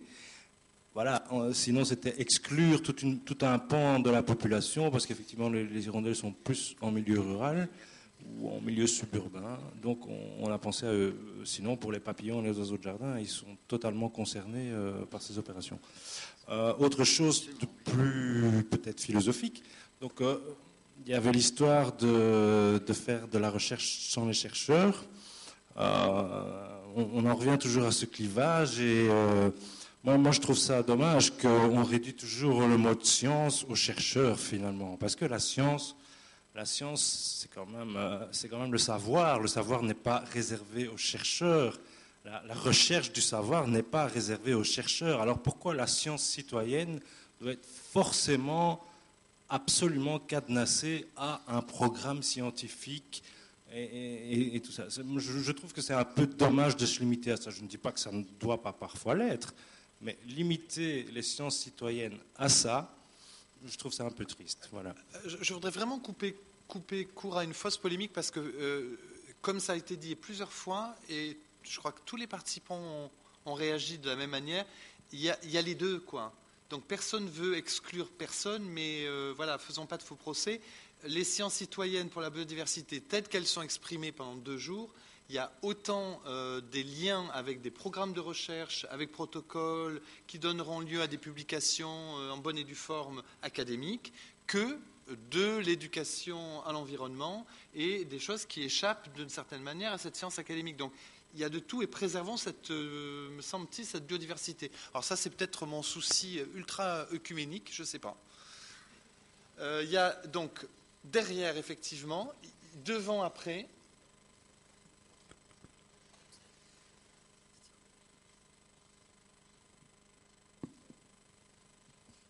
Il y avait moi, mais c'était donc Elisabeth Dedinet, Fédération des conservatoires. C'était pour réagir par rapport à ce qu'avait dit la personne des parcs. Je dirais que dans le temps, les sociétés savantes, précisément, avaient ce rôle d'interfaçage entre la science produite et la décision politique. C'est-à-dire qu'elles étaient sollicitées par le politique pour, à un moment donné, sur un état de la connaissance, émettre un avis qui était opérationnel. Et aujourd'hui, c'est un rôle qui n'existe plus.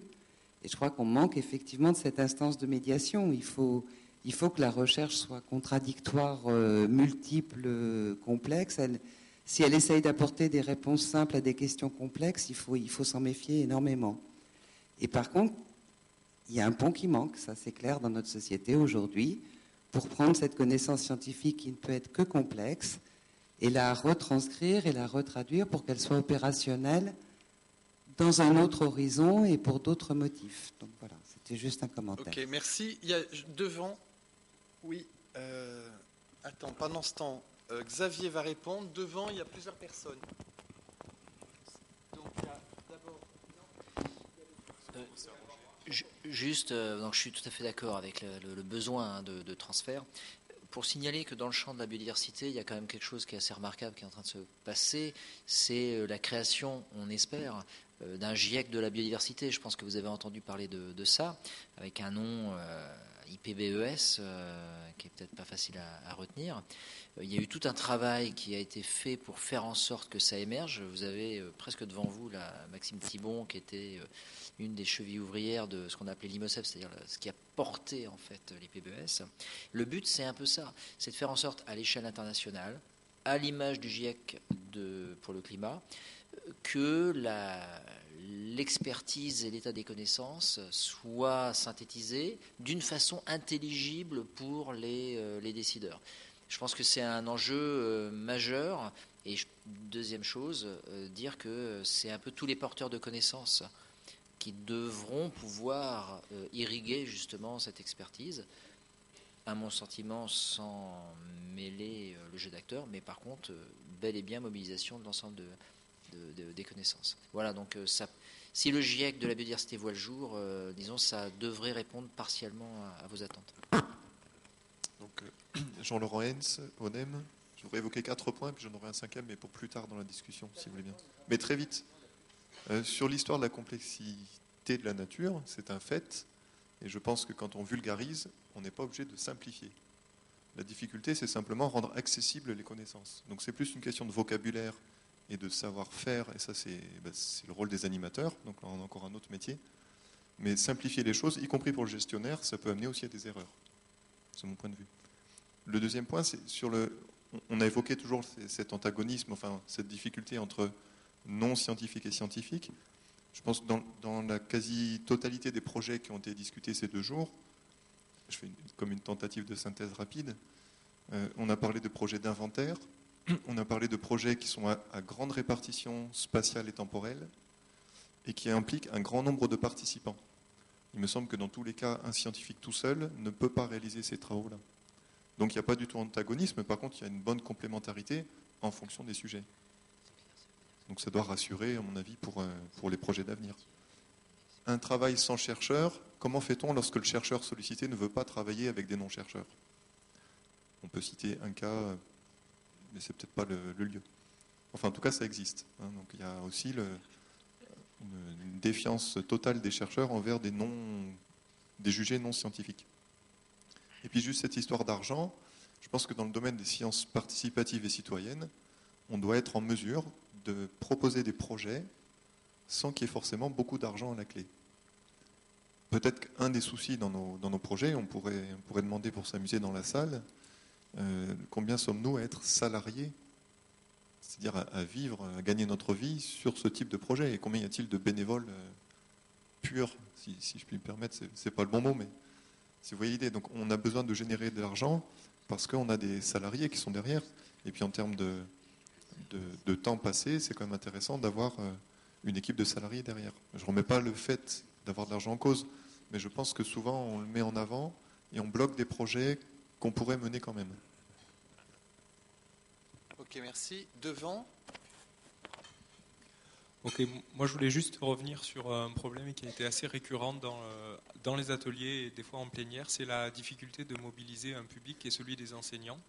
Donc en tant qu'enseignant-chercheur à l'université et participant hyper activement à la formation des enseignants, je voudrais quand même revenir sur des choses un peu historiques. Dire quand même que l'ensemble, la grande majorité des instituts aujourd'hui ou des professeurs des écoles sont issus de disciplines littéraires. Donc là déjà pour le champ de la biodiversité, on a un premier problème qui est leur formation en amont. Dire que les professeurs des lycées et collèges sont recrutés sur la base d'un concours et que dans ce concours-là, la formation naturaliste n'est pas spécifiquement celle qui est le plus valorisée. Alors clairement, on essaye d'œuvrer dans ce sens, mais il est très clair que la formation en amont, et notamment la formation universitaire, elle ne plaide pas tellement pour les formations naturalistes. Et beaucoup des compétences auxquelles on fait appel auprès des citoyens dans le cadre de ces programmes de sciences citoyennes pourraient être gérées un petit peu plus en amont, et ça permettrait de développer des programmes de sciences citoyennes auprès de personnes un peu plus outillées, avec un bagage un peu plus important.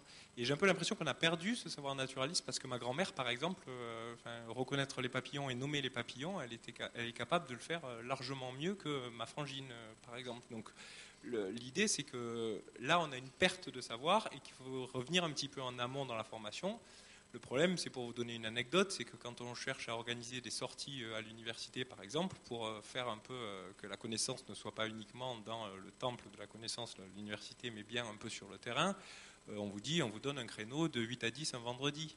Donc, quelle sortie vous faites un 8 à 10 vendredi? Quand vous voulez organiser une sortie maintenant avec des enfants dans un collège ou des ados dans un lycée, il vous faut énormément de garde-fous, parce qu'il y a tous les problèmes de responsabilité qui sont en jeu, et il faut être suivi par son chef d'établissement.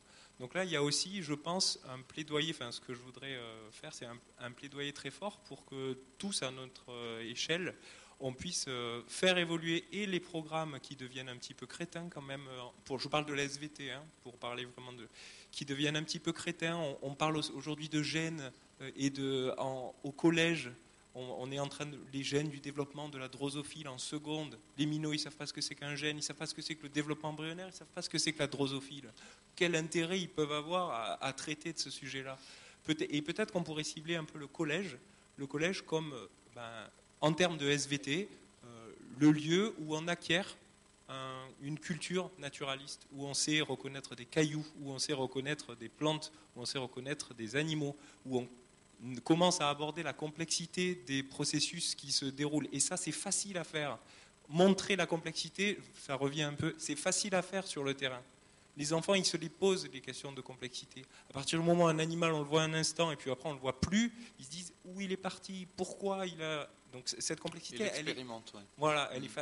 on peut la montrer. Donc là, je pense qu'il y a... si vous connaissez des profs de bio, si vous connaissez des gens dans l'inspection académique, régionale, etc., il faut œuvrer pour qu'on arrête un petit peu de privilégier la biologie outillée, à savoir la biologie moléculaire cellulaire, même si elle est indispensable, il n'y a aucun problème là-dessus, mais peut-être un peu plus tard, quand on a saisi les concepts. En tout cas, votre remarque rejoint celle de plusieurs personnes dans les travées.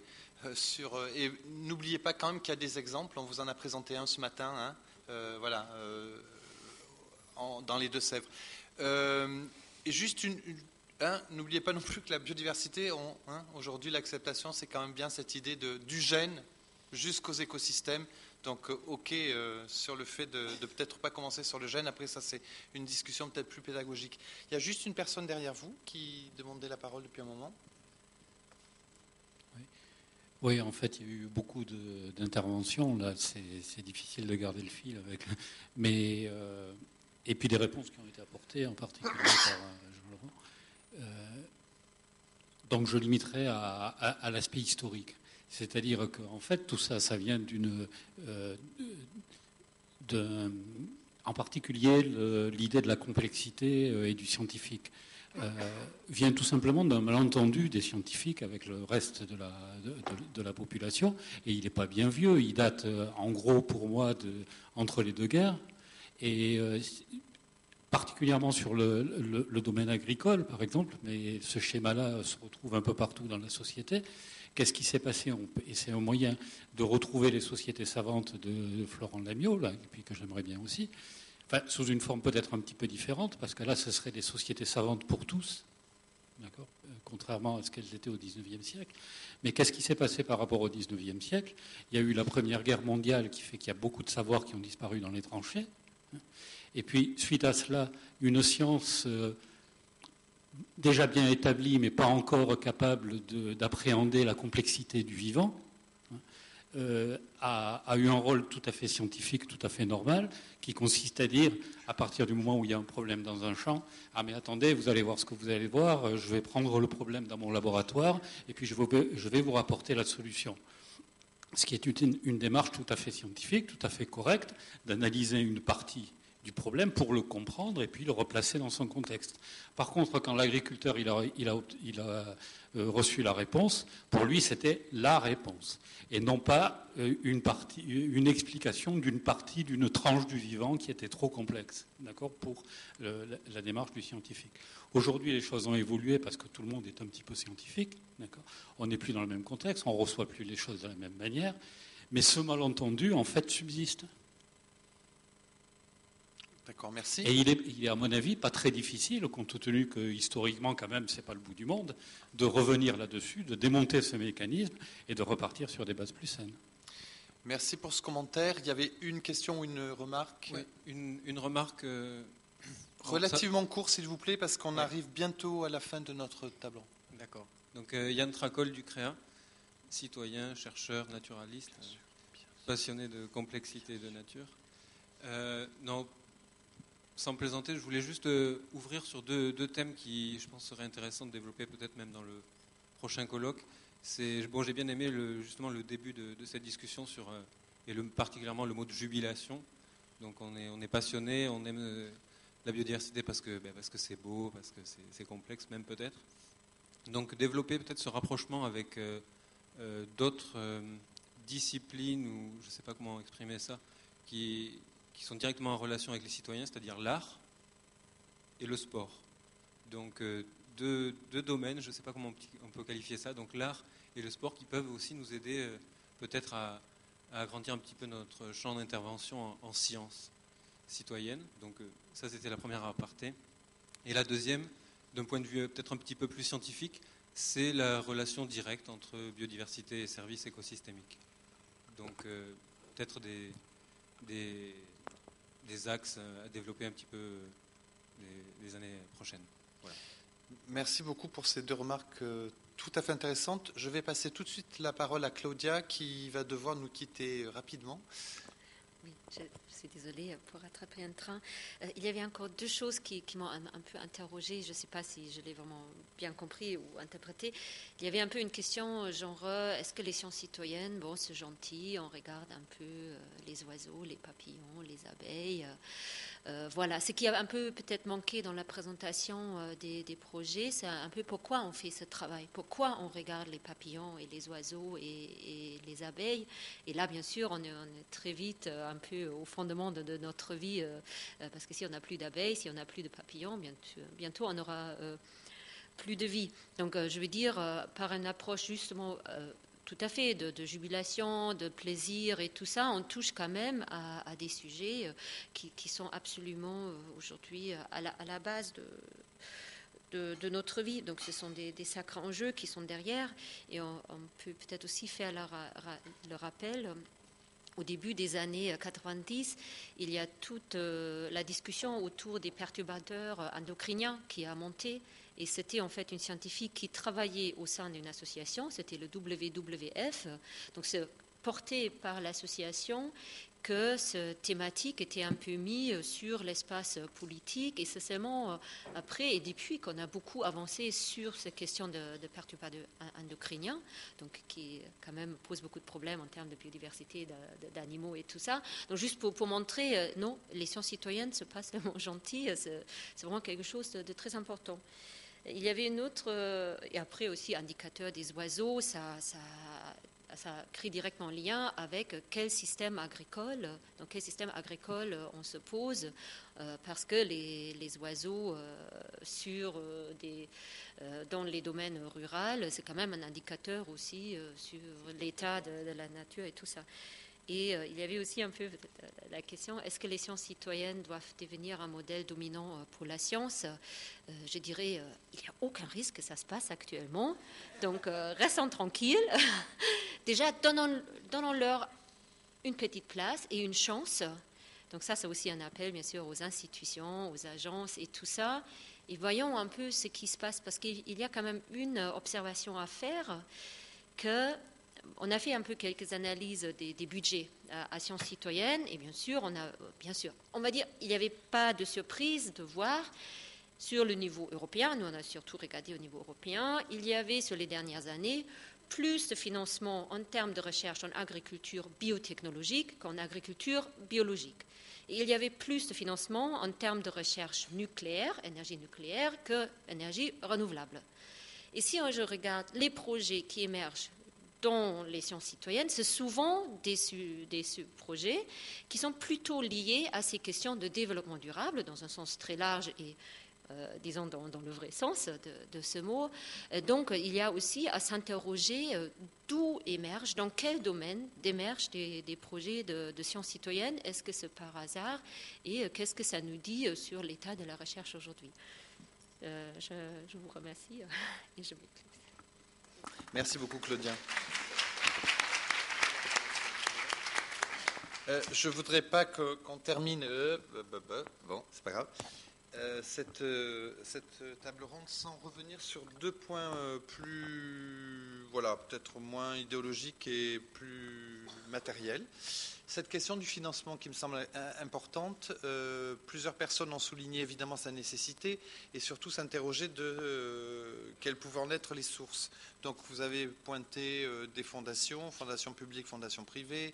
Vous avez évidemment pointé des subventions auprès des pouvoirs publics. Je crois que Daniel, tu voulais revenir sur le sujet et notamment mettre à contribution une nouvelle forme de partenaires. Oui, concernant les financements, si on le regarde de façon un petit peu globale, c'est intéressant de replonger lorsqu'on traite un sujet dans l'ensemble d'autres acteurs sociétaux ou d'autres problèmes sociétaux. Récemment, en début d'année, il y a le rapport Chevassus-Louis qui est sorti, je ne sais pas si certains d'entre vous l'ont lu, qui essaye de chiffrer quel est le coût de la perte de biodiversité, notamment une forêt, je ne sais pas, je crois l'ordre de grandeur, c'est 1 000 € l'hectare, un truc comme ça. Si on le multiplie par les surfaces, on aperçoit la biodiversité correspond à le service produit par la biodiversité est quelque chose qui a des chiffres qui sont extrêmement importants. Il est toujours intéressant de mettre en comparaison ces valeurs, ces services rendus avec les moyens qui sont mis à la fois pour la connaître et en même temps pour la protéger. Alors, les sciences citoyennes, effectivement, entrent dans ce contexte-là, et quand on regarde les budgets qui sont alloués au niveau des sciences citoyennes, ils sont effectivement extrêmement ténus, je dirais, qui sont des ordres de grandeur très, très, très en dessous. Donc c'est quelque chose il y a une disharmonie de toute façon entre ces deux problèmes-là qui me paraît tout à fait évidente. Alors, elle est aussi intéressante à mettre en relation avec d'autres domaines qui peuvent paraître, qui sont peut-être complètement fondamentaux. Si on prend le sport, quand on voit les prix d'échange d'un sportif, le salaire d'un sportif, très rapidement, on peut dire que le salaire d'un sportif de haut niveau dans le foot, etc., ça correspond au financement d'une partie des sciences citoyennes au niveau national. Je veux dire, il ne faut pas avoir peur des choses. C'est quand même quelque chose qui est assez énorme. Quand on regarde la télévision et qu'on voit la loterie, ce soir, 7 millions d'euros, qui c'est qui va gagner? Il y a le gars qui fait ça. Et puis il y a un gars qui s'empoche 7 millions d'euros qui a été payé par l'ensemble des gens qui en fait n'avaient pas de pognon. Ça pose de problème à personne. Et quand vous montez un projet, qu'il faut monter un colloque comme ça et qu'il faut y passer un temps énorme et qu'il faut récupérer 30 000 euros, mais il faut soulever des montagnes. Donc on se rend bien compte qu'il y a des disharmonies sociétales qui sont évidentes là-dedans. On parlait tout à l'heure des problèmes des aménageurs, c'est toi qui en parlais. Moi, très, très souvent, j'utilise une unité de compte que j'appelle le RPO.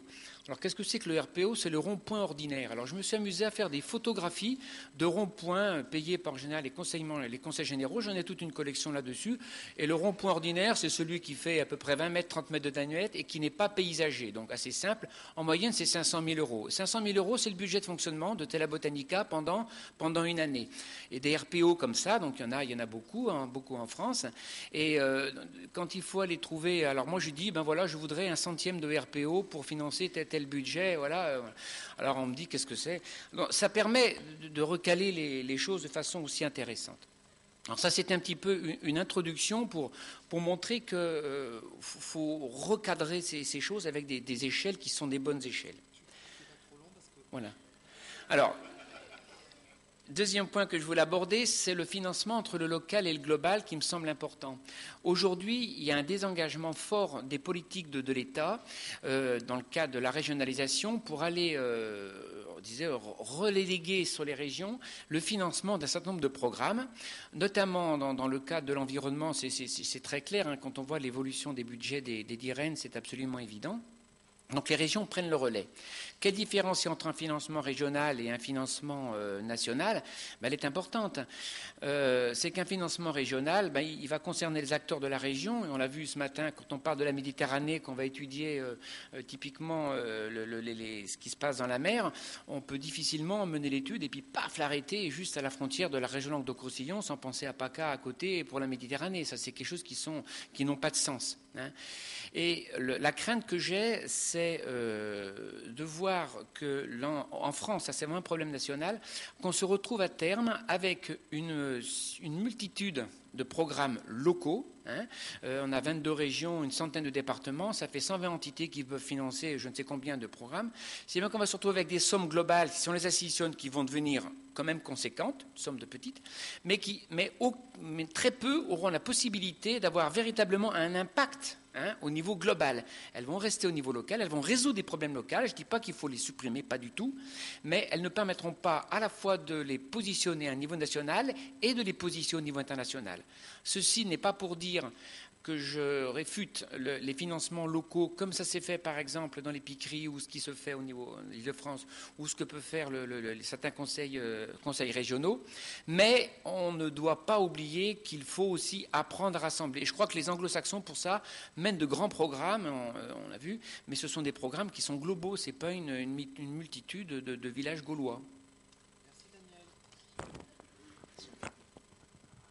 Merci. Je voudrais accélérer un peu le mouvement parce que je vois des discussions, des départs et des bâillements. Et que c'est vrai que ça fait 2 jours qu'on travaille et voilà, c'est légitime. Et nous avions prévu d'arrêter à 16h30. Il y a quand même une question que je voudrais remettre en débat et plus largement avec la salle, c'est un colloque 2 ou pas. Il y a plusieurs idées qui ont été agitées. Est-ce que vous trouvez justifié, pertinent, nécessaire de donner une suite et sous quelle forme ? Ce qui a été indiqué, c'est qu'on pourrait refaire un colloque, alors si c'est le cas, où, quand et par qui. Et si ce n'est pas le cas, il y a d'autres idées qui ont été agitées, qui ne sont pas forcément contradictoires d'ailleurs avec un colloque, mais que je vous soumets. Il y en a qui ont dit, mais ça serait peut-être mieux que d'un colloque général, même si on l'ouvre d'ailleurs un peu plus à des expériences internationales pour ne pas se revoir et répéter les mêmes choses entre nous au bout d'un an. Ça serait, par exemple, de travailler sur des questions précises, donc de faire plutôt genre de groupe de travail sur des questions un peu plus précises. Donc voilà, je fais un petit tour de table, un petit tour de salle rapidement là-dessus avant de vraiment conclure cette journée. Est-ce qu'il y a des gens qui, sur la suite, ont des idées, des propositions et des réactions ?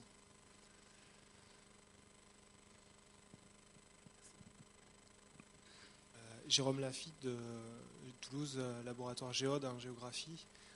Ce qui m'intéresserait, moi, c'est une ouverture vraiment sur l'interface science, entre guillemets, dure et sciences humaines. Alors, Est-ce qu'il faut trouver une thématique particulière? Est-ce que ce sont les intervenants qui vont vraiment faire la différence?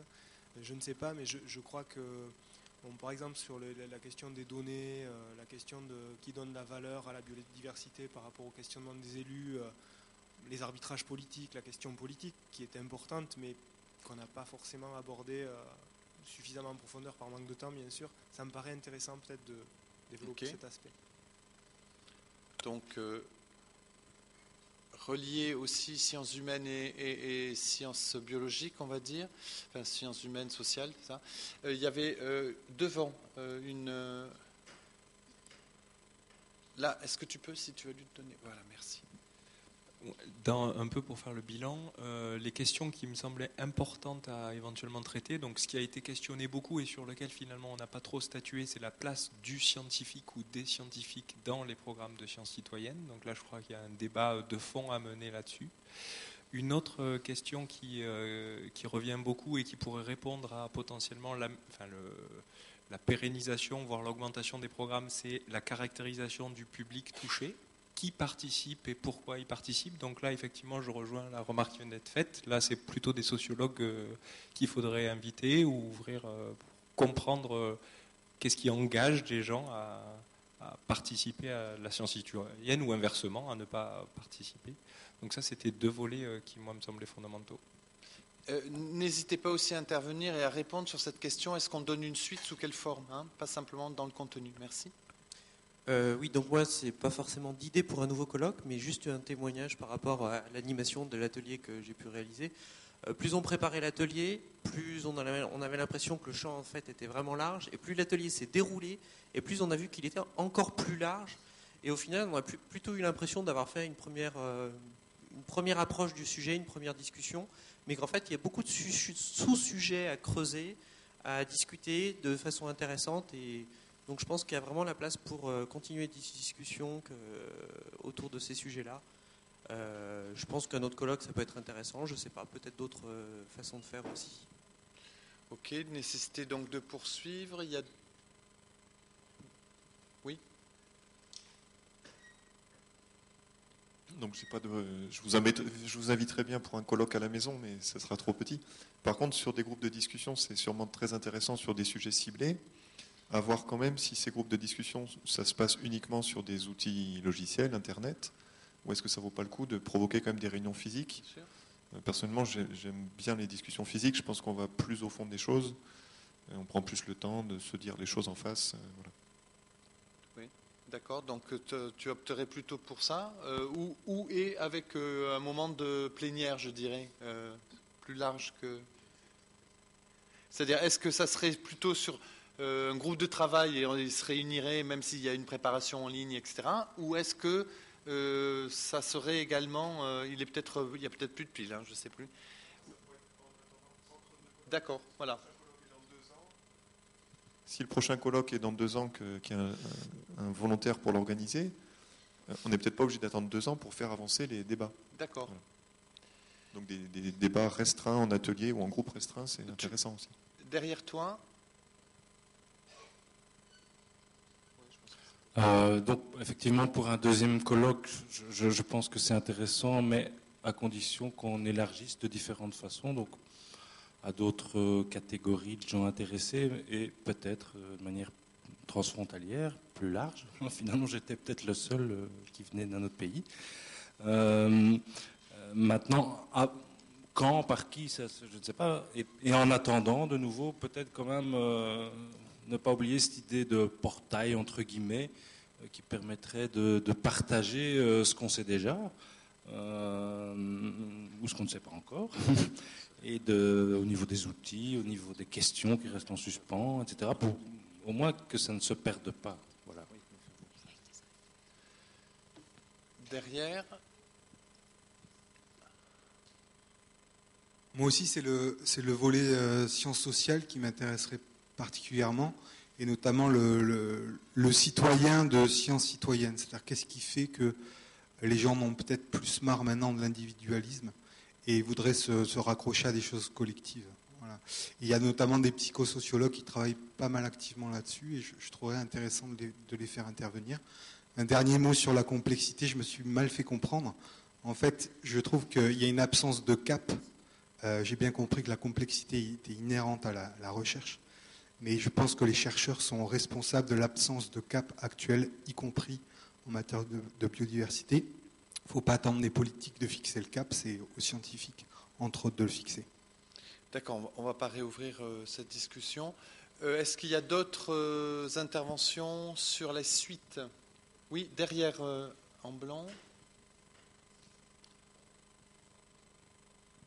Oui, donc là plus peut-être une proposition pour aller plus loin en fait dans je dirais, le concret en termes d'aménagement du territoire. Moi, je suis resté un peu sur ma faim sur notamment l'atelier, notamment dans les aspects concrets. En fait, je m'exprime en disant que j'aimerais bien qu'on développe dans un cadre d'un colloque similaire, hein, l'organisation me paraissait intéressante, comment le citoyen, de par ses connaissances naturalistes simples, peut comment participer à des enjeux importants comme l'inventaire national du patrimoine naturel ou encore l'aménagement autoroutier, les trams vertes et bleues, ce genre de choses, notamment des observations simples observations de terrain, je sais pas, des observations de crapauds écrasés ou ce genre de choses, mais plus sur l'application concrète du citoyen dans la protection de la nature et notamment dans cette logique de stratégie nationale de protection de la nature. Très bien. Romain Julliard, je crois qu'il est parti, je crois, hein, il a dû partir. Voilà, la question que je me posais, si je cite son nom, c'est un peu vache parce qu'il est parti, mais vu l'importance de coordination qu'exerce son équipe au muséum d'un certain nombre de programmes, voilà, moi je me posais la question de sa contribution sur une future réunion, mais bon, il n'est pas là. Mais je le lance quand même, tant pis. C'est un peu lâche. Hein. Il y a d'autres personnes du muséum. Il y a d'autres personnes, alors très bien, il y a d'autres personnes qui peuvent peut-être me répondre. Est-ce que il y aurait des capacités peut-être de faire justement de reprendre le relais peut-être d'un moment de réunion? Est-ce que tu penses que c'est une chose envisageable? Est-ce que vous seriez intéressé ou pas? Je sais pas. On n'avait pas réfléchi à la question avant de venir, donc c'est difficile de donner une réponse. A priori, on a vraiment été très très intéressés par ce colloque et je pense qu'effectivement, il faut lui donner une suite. Peut-être pas dans un avenir très très proche. Hein. Je pense qu'il faut... disons qu'il y a tellement de réponses qui ont été apportées cette fois-ci que maintenant, il faut peut-être travailler un peu et puis refaire un bilan un peu plus tard. Mais le muséum est évidemment tellement lié à des programmes de sciences citoyennes on serait mauvais joueur de laisser les autres tout organiser. Donc pourquoi pas, il faut qu'on en discute entre nous, mais pourquoi pas, c'est une idée qui est tout à fait possible. D'accord. Florent voulait faire une proposition aussi. Je lance la proposition. Je pense que nous avons tous les matériaux nécessaires et suffisants pour commencer, par exemple, un wikibook. Et les groupes de travail dont vous parliez, qui peuvent être des gens qui se rencontrent physiquement, peuvent prendre en charge, s'il y a un petit peu d'organisation générale, par exemple les différents chapitres, et il peut y avoir des chapitres qui restent blancs avec simplement un titre en suspens, qui peuvent être le colloque numéro 2, 3 ou 4 ou 5, par exemple comment travailler avec, je sais pas moi, l'enseignement plus particulièrement, ou sur des thèmes qui sont un peu oubliés, sous la mer, sous le sol, les invertébrés. Par exemple, il y a un très beau wiki qui est en train de naître aux États-Unis sur les microbes. On disait tout à l'heure qu'il y a des oubliés là, donc c'est un wiki citoyen lancé par des étudiants en fait. Et il y a des articles qui sont de très très bon niveau et magnifiquement illustrés en microscopie électronique. Juste pour préciser, actuellement il y a un wiki qui est pour le colloque, parce qu'il a été fait pour organiser le colloque. Mais ce wiki, il y a une carte des projets déjà qui est ouverte. Donc chacun peut remettre des projets s'il y en a. Enfin, évidemment, qui complétera le livret. Voilà, mais c'est un wiki, il est ouvert en écriture, c'est-à-dire que vous pouvez déjà vous-même participer, à rajouter du contenu. Donc il y a déjà ce matériel, donc je pense qu'il faudrait... Enfin, tout le monde peut s'en emparer et l'agrémenter, rajouter des choses. Enfin, il est fait pour ça.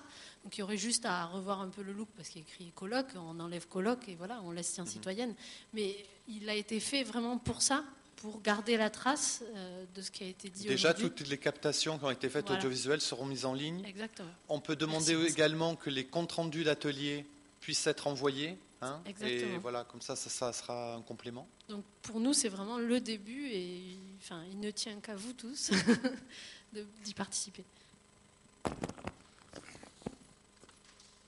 Oui, vous avez vu le livret, hein, qui est un joli travail qui a été fait par l'équipe et puis tous ceux qui ont apporté leur contribution. Je pense qu'effectivement, à partir du site actuel, on peut déjà, qui est un site, donc, comme l'a dit Élise, tout à fait ouvert, ça pourrait être un prolongement de ce livret-là. Ça veut dire que, eh bien, sur chacune des initiatives qui sont ici, on puisse avoir une page, que les gens qui travaillent dessus puissent compléter éventuellement, apporter des conclusions, des éléments de résultats, et puis les initiatives qui ne sont pas à l'intérieur, que l'on puisse les intégrer et rajouter des pages dessus, parce que bon, c'est quelque chose de relativement léger, c'est assez facile à faire, et c'est une façon aussi d'échanger, rajouter à ça avoir un petit peu des thématiques en termes de forum. Bon, c'est des choses vraiment toutes simples qui pourraient permettre, à mon sens, de préparer quelque chose, servir un petit peu de ferment, après quelque chose qui soit un colloque. Mais si on se fait un colloque, je pense qu'il faut nécessairement le faire dans un cadre international, au moins européen et euro-méditerranéen, puisque c'est là que ça prend vraiment, à mon avis, son sens.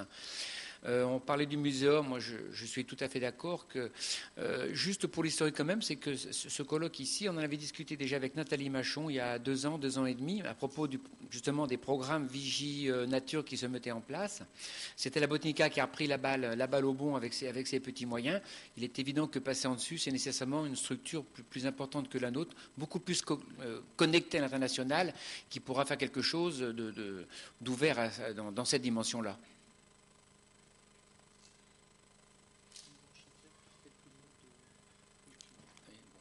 Maintenant, quelques mots de clôture tout à fait à l'improviste. Alors là, je vais pas être très très long parce que je ne sais pas ce qu'il faut dire.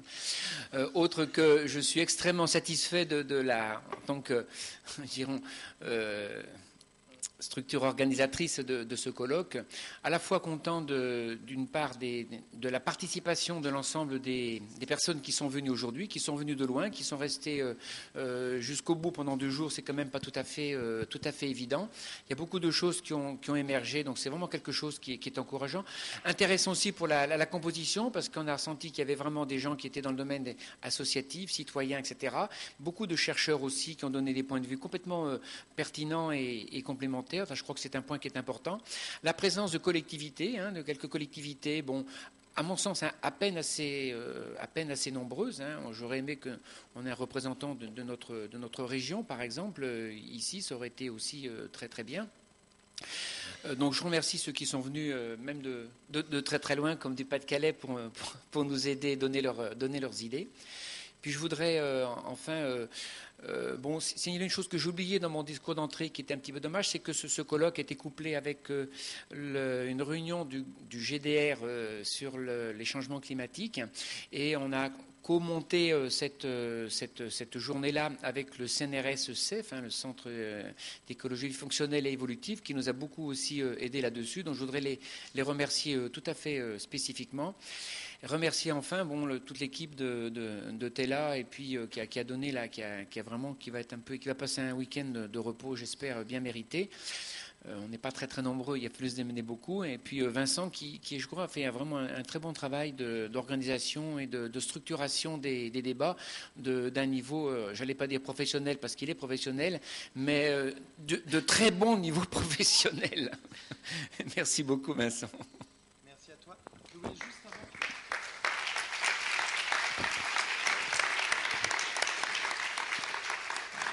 merci à vous tous. Juste avant, quelqu'un voulait intervenir. Alors je vais le faire à sa place, comme ça va être court, parce que c'est un vrai débat de fond.